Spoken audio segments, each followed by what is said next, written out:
Now, let's dive deep into this big LGBTQ story for today. I'm Alex Morash, and let's queer up gay culture.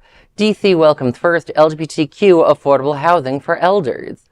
Washington, D.C. reached a historic milestone, its first ever affordable housing development dedicated to older LGBTQ adults. It is now open and accepting applications. Located in Southeast D.C.'s Fort Dupont neighborhood, this welcoming new space is led by Mary's House for Older Adults, a nonprofit committed to supporting the unique needs of queer and same-gender loving elders. The residence features 15 single-occupancy units and over 5,000 square feet of shared space, including a communal kitchen and dining room.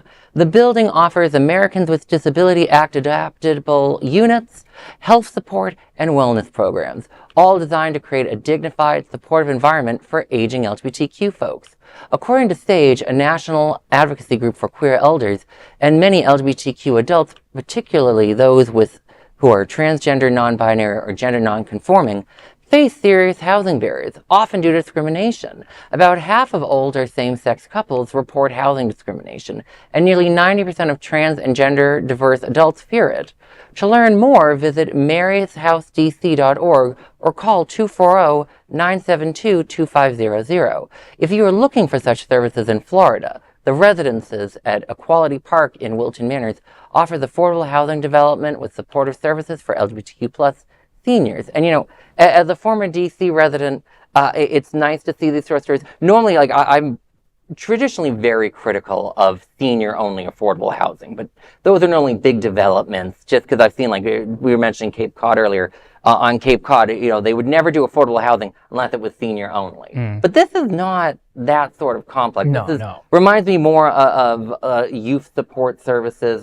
These are a small group of 15 units. These are probably, I would imagine this is to help seniors with very more specific needs than you would think of traditional affordable housing. But it's also a reminder that, the best way to help all queer people with affordable housing is more affordable housing for everyone. That's how you actually make it easier for everyone and get those rents down. But this sounds like a very nice project, which is an unusually nice thing for me to say about something in D.C. I mean, affordable housing definitely is an issue, but it's going to be unfortunately solved by grassroots efforts like this. And so, the overall government, stepping in for affordable housing it's not going to happen, unfortunately. As somebody who works in the building community, it's impossible to cut through red tape.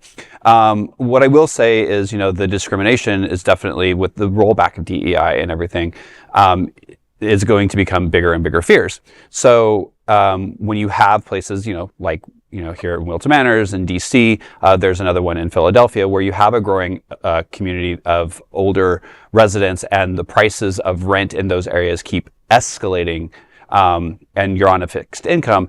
You do need something for senior living, whether it be non-LGBTQ based or just regular senior living.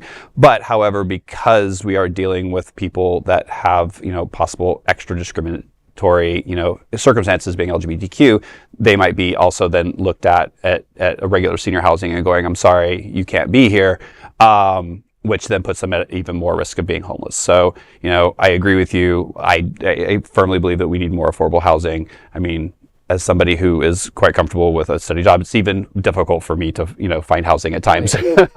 So the struggle. So to compound that as, being on elderly, I've had to unfortunately put some of my own family members in elderly care, and the way to get into some of these elderly care, I mean, I felt like I was literally giving my life for them to go into housing, which is just unfortunate. So to have, that, to be trans or LGBT or same-sex couple and have to face that on top of possible discrimination, I can see where they don't even want to go in. Absolutely. At all. Like, the fear would just be like, no. And not just the current discrimination. We're talking about the lifelong discrimination they've experienced throughout some of the most tumultuous LGBTQ, anti-LGBTQ moments in our history. So, I can't even imagine the mental ramifications of what that puts them in. So these specialized places that are out there helping them, I think that's really great that that's an opportunity that they know that their community's there waiting for them, and it will help with their, their care and their financial situations. And it's great to see these things, especially with all the chaos in the world. You're right. It's these small grassroots things that come up and give us those little sparks of hope. So, and I'm not bashing the group by saying this.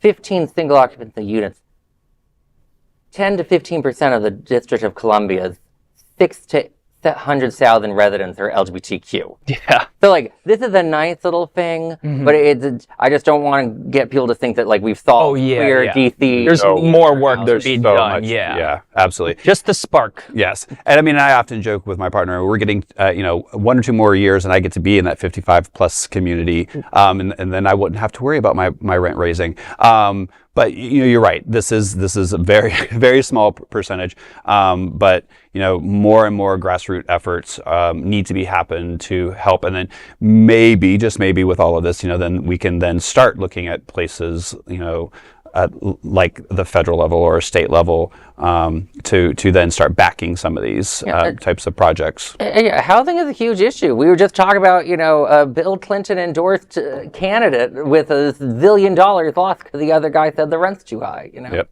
Absolutely.